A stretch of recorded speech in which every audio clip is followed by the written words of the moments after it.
Hello and welcome to Center for Ambition.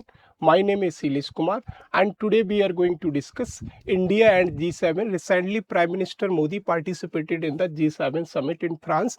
तो इसके बारे में हम समझेंगे कि इंडिया का इसमें स्कोप क्या है और इंडिया का इसमें सिग्निफिकेंस क्या है, चैलेंजेस क्या है। तो इससे हमारा पीटी और मेंस का जो भी है वो यहाँ से क्लियर होगा। तो एक एक करके सारी चीज़ें हम समझते हैं। पहले हम कॉन्टेक्स्ट समझते हैं कि हम इस न्यूज़ को पढ़ क्यों रहे हैं। तो सबसे पहले कि न्यूज़ में क्यों है, तो ये है कि हमारा G7 की समिट, G7 समिट फ्रांस में हुई, होस्टेड बाय द फ्रांस। तो प्राइम मिनिस्टर मोदी को एज ए गेस्ट इनवाइट किया गया। Although India is not a member of the G7, लेकिन इंडिया को इनवाइट किया गया। फिर हम समझेंगे उसके बाद कि G7 क्या है। तो इससे कभी कभी पीटी में पूछ लेता है कि G7 में कितने हैं। पीसीएस में तो पूछता है G7 कब बना, G7 की फर्स्ट मीटिंग कब हुई और G7 का जो अभी है उसकी थीम क्या है, ऐसे कुछ पूछ लेता है। तो यहाँ से हम थोड़ा सा देख लेंगे। Then core message of the India at G7। India ने G7 में जो अपनी कुछ बातें रखी कि ग्लोबल ऑर्डर या ग्लोबल वर्ल्ड में कुछ चीज़ें होनी चाहिए, जैसे यूनाइटेड नेशन सिक्योरिटी काउंसिल में रिफॉर्म होना चाहिए। और जो हमारा वर्ल्ड ऑर्डर चल रहा है उसमें अगर देखा जाए तो एक कंट्री का दूसरे कंट्री से ट्रस्ट डिफिसिट हो रहा है। तो इंडिया ने इसके बारे में कुछ बातें कही। तो इंडिया का core message eight the G7 क्या है वो भी हम देखेंगे। That India versus major outcome at the G7। India ने कुछ कंट्रीज के साथ कुछ साइन किया, या दूसरे शब्दों में कहें कि हमारे जैसे trade comprehensive economic partnership sign किया है कनाडा के साथ। देन इंडिया वर्सेस हो गया सिग्निफिकेंस ऑफ द G7 के सिग्निफिकेंसेस क्या है फॉर द इंडिया। जैसे G7 में 7 country, India is not a member of the G7 despite India है सम सिग्निफिकेंस ऑफ द G7। तो इंडिया के लिए G7 के सिग्निफिकेंसेस क्या है। जैसे अगर बात करूँ तो इंडिया टेक्नोलॉजी पे बात करता है, तो टेक्नोलॉजिकली इनसे कॉपरेशन कर सकता है, और उसके अलावा ट्रेड में कॉपरेशन कर सकता है, हेल्थ में कॉपरेशन कर सकता है, इंटेलेक्चुअल प्रॉपर्टी राइट में, क्लाइमेट चेंज में। तो इनके सिग्निफिकेंसेस इंडिया के क्या है। देन अगर सिग्निफिकेंसेस तो इंडिया को to maintain a better relation with the G7 कुछ चैलेंजेस हैं कि चैलेंजेस कैसे हैं कि इंडिया G7 के साथ बेटर रिलेशन अगर मेंटेन करेगा तो उसमें कुछ चैलेंज हैं। जैसे एग्जांपल के लिए अगर मैं कहूँ कि जियोपॉलिटिकल ऑर्डर चेंज हो रहा है, तो in the time of the geopolitical order, changing geopolitical order, जैसे यूक्रेन रसा का बार चल रहा है, तो इंडिया को maintaining balancing relation with the Ukraine Russia ये भी है। ईरान या मान लीजिए यूएसए का बार चल रहा है, तो इंडिया को यूएसए के साथ भी बेटर रिलेशन करने, क्योंकि USA is the part of the G7। और दूसरी तरफ अगर देखा जाए तो ईरान के साथ भी बेटर रिलेशन करने। तो ये भी है एक। फिर हम देखेंगे वे फॉरवर्ड कि जो अगर चैलेंजेस हैं उनको हम टैकल कैसे करते हैं, दूसरे शब्दों में कहें बीच का रास्ता कैसे निकाल सकते हैं, जिससे हमारे G7 के साथ भी अच्छे रिलेशन बने रहे, और उसके अलावा अदर कंट्रीज जैसे ईरान हो गया, यूक्रेन हो गया, तो हमारे उनके साथ भी अच्छे रिलेशन बन रहे। हम दूसरे शब्दों में कहें India as a playing as a neutral player, neutral खेलेगा to maintaining a balance relation with the G7 and the other countries, कि अदर कंट्रीज के साथ भी उसके अच्छे रिलेशन बने रहे और G7 के साथ भी अच्छे रिलेशन बने रहे। उसके बाद हम देखेंगे कि मेंस का एक प्रैक्टिस क्वेश्चन है। ऑल्दो ऐसा क्वेश्चन बहुत कम पूछता है, लेकिन हम प्रैक्टिस के लिए पूछ लेंगे रिसेंट में जो समिट हुई है उसके बारे में। तो हम एक एक करके सारे देखते हैं। टॉपिक उतना छोटा ही बड़ा ही नहीं है। देखिए, अब prime minister mister Modi G7 countries के सारे लीडर हैं जो सामने वाले हैं, 2 2 4 2 6 1 7 के लीडर्स हैं। तो अब हम पहले देखते हैं कि वाई इन न्यूज़ में क्यों है। तो प्राइम मिनिस्टर मोदी ने अटेंड किया 52 G7 समिट।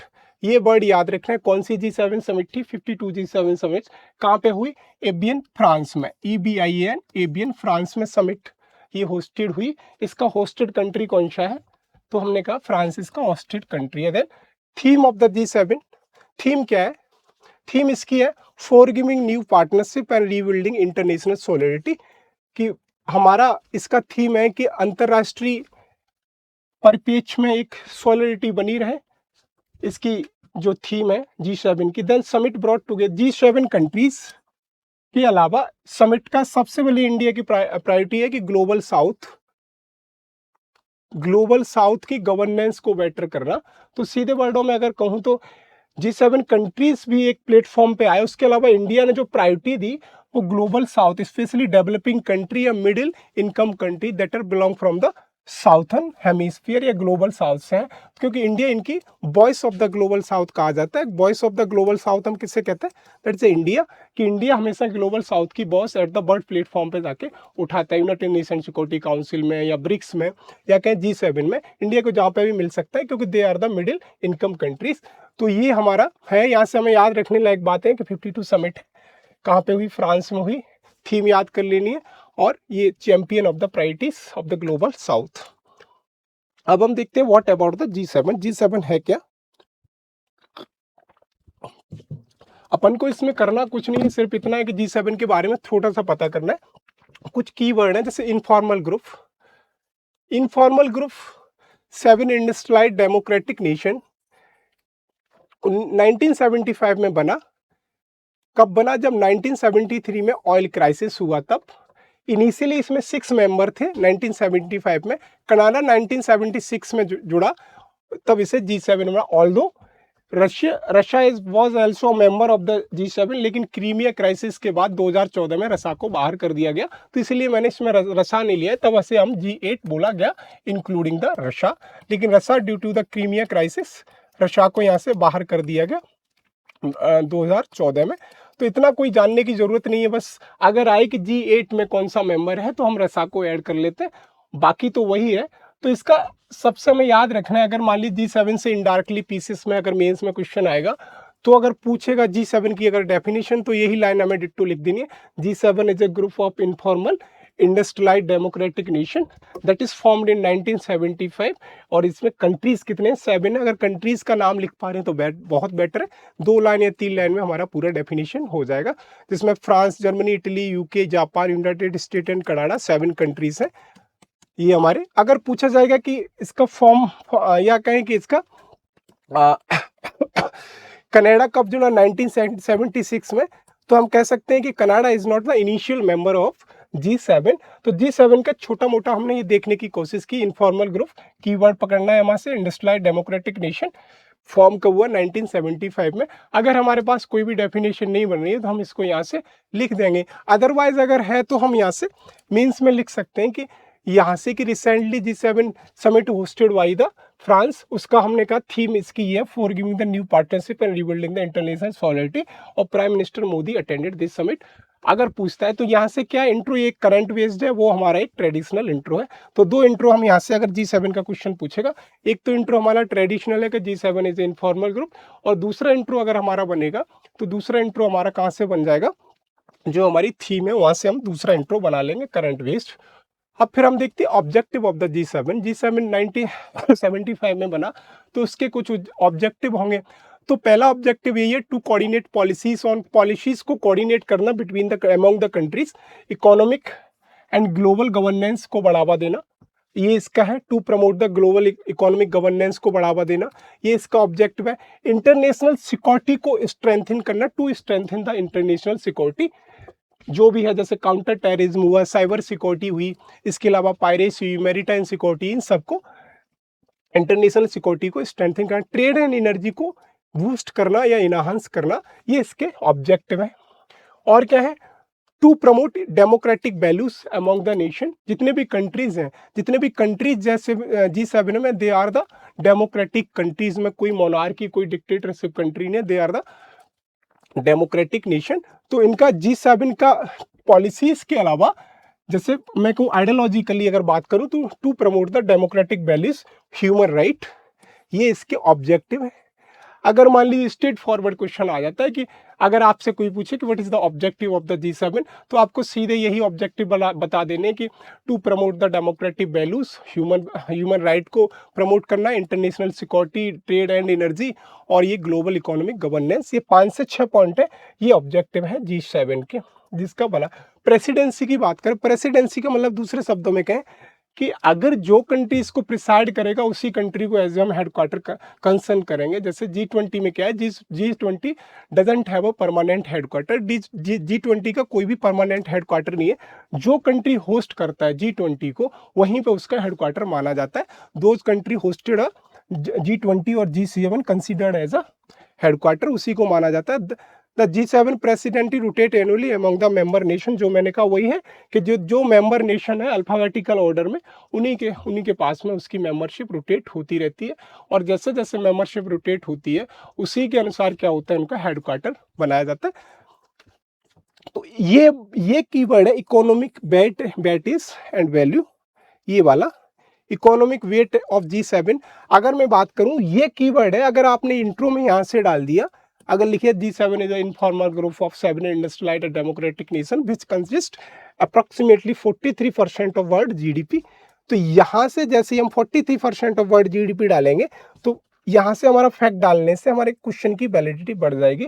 तो ये याद रखना कि 10% टोटल वर्ल्ड की पॉपुलेशन रखता है G7, 10% अप्रोक्स 10% टोटल वर्ल्ड की पॉपुलेशन है G7 के पास, और 43% nominal GDP gross domestic product है इसके पास। तो 10% पॉपुलेशन के अलावा अगर ये कीवर्ड ज्यादा है, क्योंकि G7 का मेन पर्पज क्या है, to promote the trade, internal security, trade in energy को, तो 43% इसके पास टोटल वर्ल्ड की नॉमिनल जीडीपी की ट्रेड है इसके पास। तो हम कह सकते हैं कि अगर इकोनॉमिकल पॉइंट ऑफ व्यू से किया देखा जाए, ट्रेड के पॉइंट ऑफ व्यू से देखा जाए, तो ये बहुत ही ज्यादा स्ट्रॉन्ग ग्रुप है G7। अब आ जाते हैं कोर मैसेज। इंडिया ने prime minister Modi attended G7 summit, तो इंडिया के कोर मैसेजेस क्या थे? दूसरे शब्दों में कहें कि Modi ji prime minister of India कहीं पे भी जाते हैं, तो इंडिया की एक विजन होता है कि इंडिया अपना विजन रखता है कि इंडिया इन चीज़ों पे काम करना चाहता है।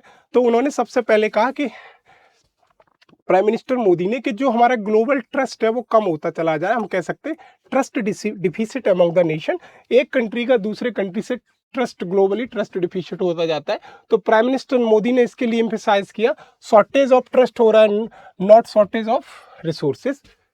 उन्होंने कहा कि रिसोर्सेज की कमी नहीं है, ट्रस्ट की कमी है, उसकी वजह से रिसोर्सेज पे हम, जैसे हमारा क्या ईरान में यूएसए में बार हो गया, तो उसकी वजह से रिसोर्सेज की कमी आ गई, तो वहाँ पे ट्रस्ट डिफिसिट दिख रहा है। क्यों ट्रस्ट डिफिसिट कैसे दिख रहा है?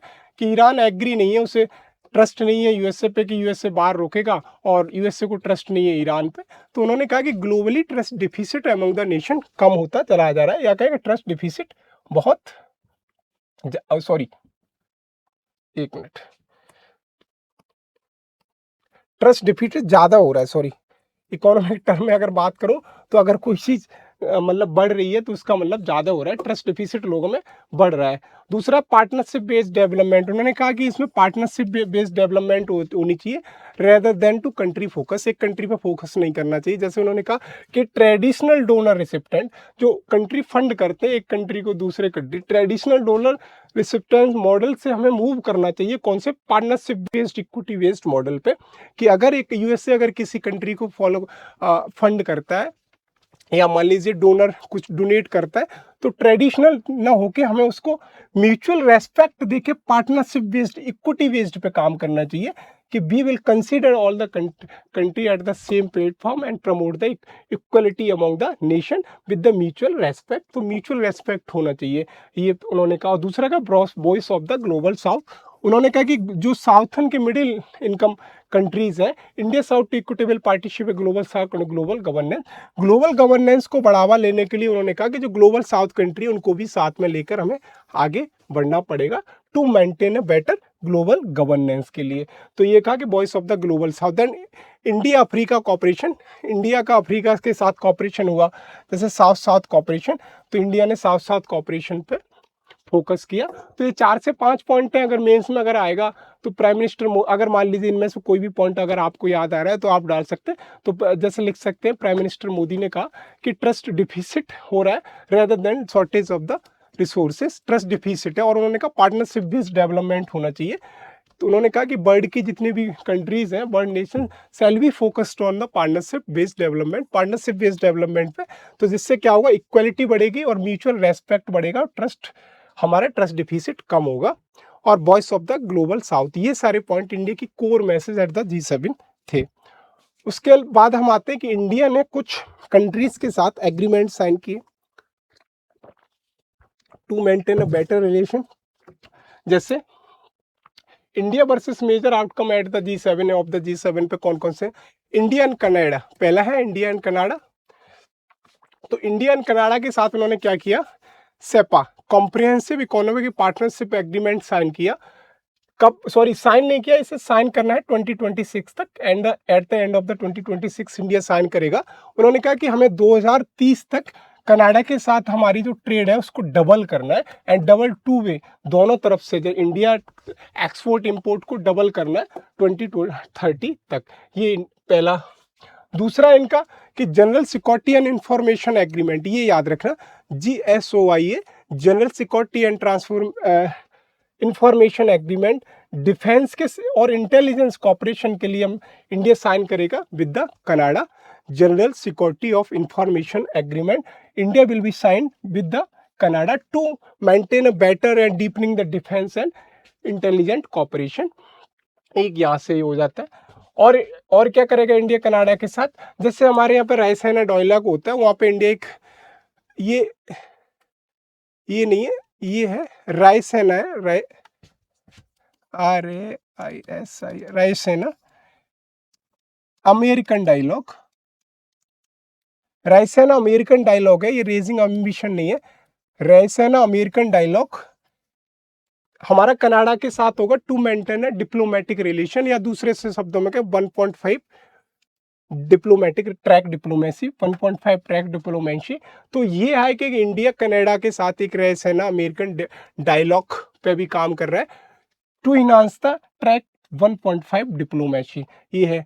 Canada become the dialogue partner of Indian Ocean Rim Association, और कनाडा डायलॉग पार्टनर काम करेगा as a dialogue partner in Indian Ocean Rim Association में। ये 4 से 5 पॉइंट हमें याद रखने हैं, क्योंकि ये अगर कनाडा के साथ हमारे कोई रिलेशन क्वेश्चन आ जाता है, मेंस में आ जाता है, या मान लीजिए पीटी में पूछ लेता है कि कब तक हमें डबल करना है टू वे ट्रेड 2030 तक, और दूसरा पूछ ले जाता है कि general security of information agreement किसके साथ साइन करने वाला है इंडिया, या कर भी लेगा तब तक, तो हम कह सकते हैं कनाडा के साथ है to maintain defence and intelligent corporation.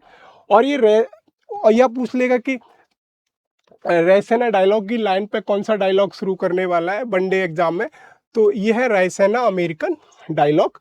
इससे क्या होगा कि enhance the track 1 diplomatic engagement. Track 1 का मतलब पहली track 1 diplomacy government to government, track 1 diplomacy का मतलब कुछ इनफॉर्मल ग्रुप और फॉर्मल ग्रुप दोनों मिलकर डायलॉग पार्टनरशिप करते हैं इसमें।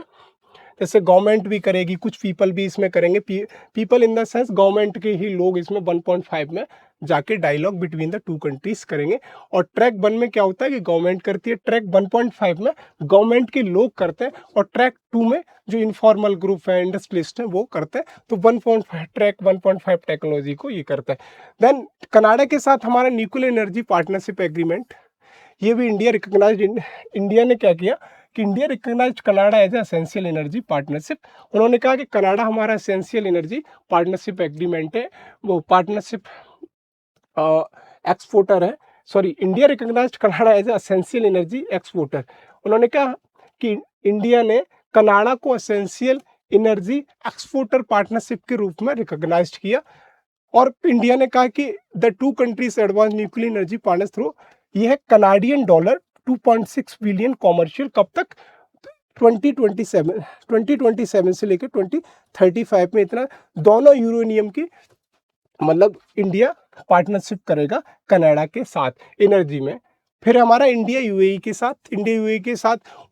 साथ उतना खास नहीं, नेविगेशन थ्रू हॉर्मुज स्ट्रेट और ये वेस्ट एशियन जो क्राइसिस हो रहा है उस पर इंडिया ने बात की। प्राइम मिनिस्टर मोदी ने, जो भी वहाँ के प्रेसिडेंट हैं यूएई के, उनको न्योता दिया हमारे ब्रिक्स समिट, 18 ब्रिक्स समिट में, जो इंडिया में होस्टेड होगी, इंडिया होस्ट करेगा 2 सितंबर में, उसमें आने के लिए उन्होंने न्योता दिया। तो ये हमारे आउटकम्स हैं इंडिया के। मेनली कनाडा वाले हमें याद रखने, या फिर मान लीजिए आपने अगर कहीं पे पेज बना रखा है कनाडा एंड इंडिया रिलेशन का, G7 का बना रखा है, तो वहाँ पे 3-4 पॉइंट याद रखने। पहला ये वाला बहुत इंपॉर्टेंट पॉइंट वो है ये वाला कि 2027 से लेकर 2035 तक इंडिया कनाडा के साथ 2.6 बिलियन कॉमर्शियल एनर्जी एग्रीमेंट किया है, उस पर काम करेगा। ये सारे पॉइंट हमें, या फिर मान लीजिए कि general security of information agreement, ये सब पॉइंट हमें याद रखने इंडिया कनाडा के रिलेशन के लिए।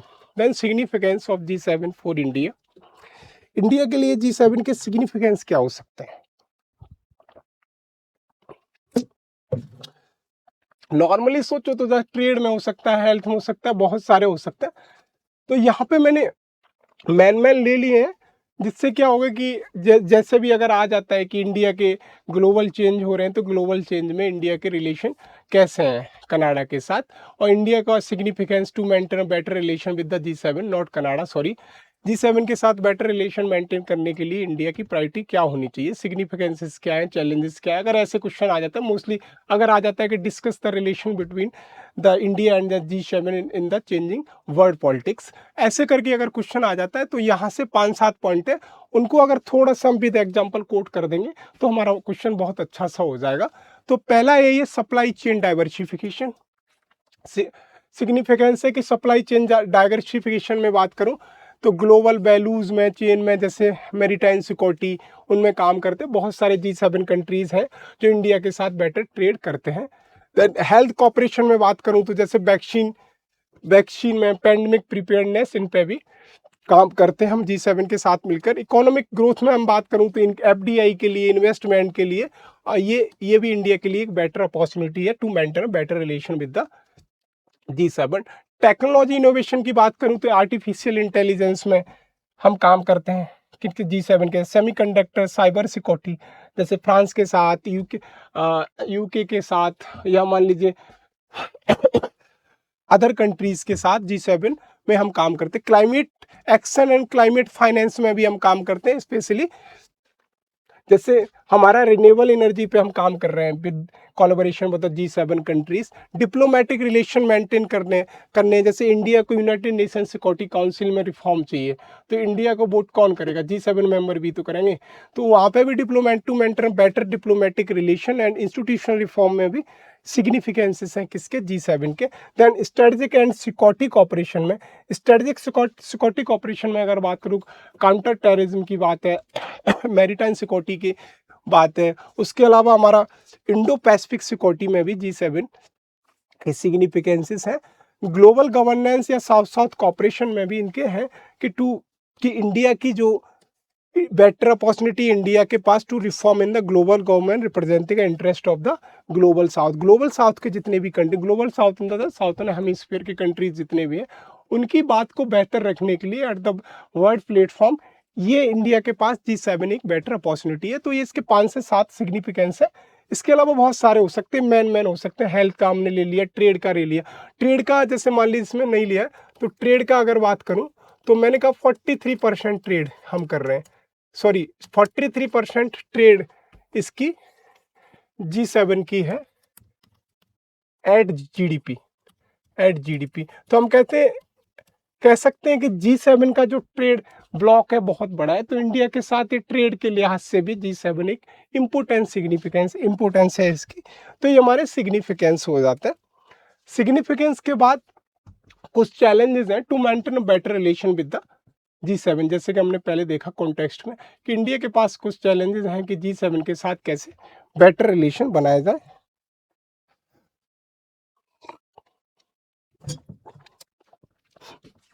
पहला है कि difference over the Russia and Ukraine conflict.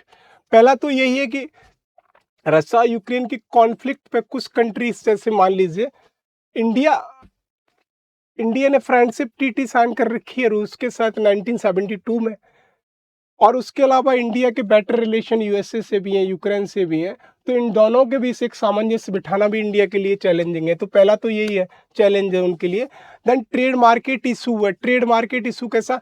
Traffic लगा देना, जैसे एग्रीकल्चर, ट्रेड रिलेटेड डिस्प्यूट है, WTO में उभर के आते हैं, ये सारे डिस्प्यूटेड हैं।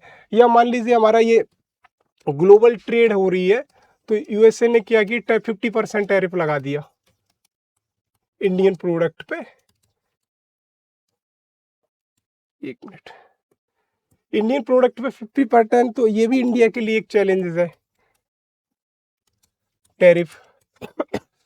देन क्लाइमेट चेंज कमिटमेंट है कि क्लाइमेट चेंज कमिटमेंट में क्या है कि कुछ कंट्रीज की ऑब्लिगेशन है। इंडिया के पास इतना डेवलपिंग कंट्री ऑल जैसे यूएसए, यूके है, वो कंट्री ने बहुत ज़्यादा विकास कर लिया है, तो इंडिया का कहना है कि हम धीरे-धीरे अपना एमिशन कम करेंगे, वो कहते हैं कि नहीं आपको एक सर्टेन टाइम लिमिट में करना है। तो ये भी एक to maintain better relation with the G7, ये भी क्लाइमेट चेंज कमिटमेंट भी है। और फिर है कि technology and IPR, intellectual property right barrier, restriction related advance technology, कुछ टेक्नोलॉजी जैसे एक कंट्री दूसरे कंट्री पे रिस्ट्रिक्शन लगा, जैसे nuclear technology, intellectual property right, IPR issue, digital governance, ये टेक्नोलॉजी एंड ये भी एक इशू है। Then protectionism and supply chain politics, protectionism का मतलब ये हुआ कि जैसे ट्रेड डिफिसिट है या स्टैटिक सप्लाई चेन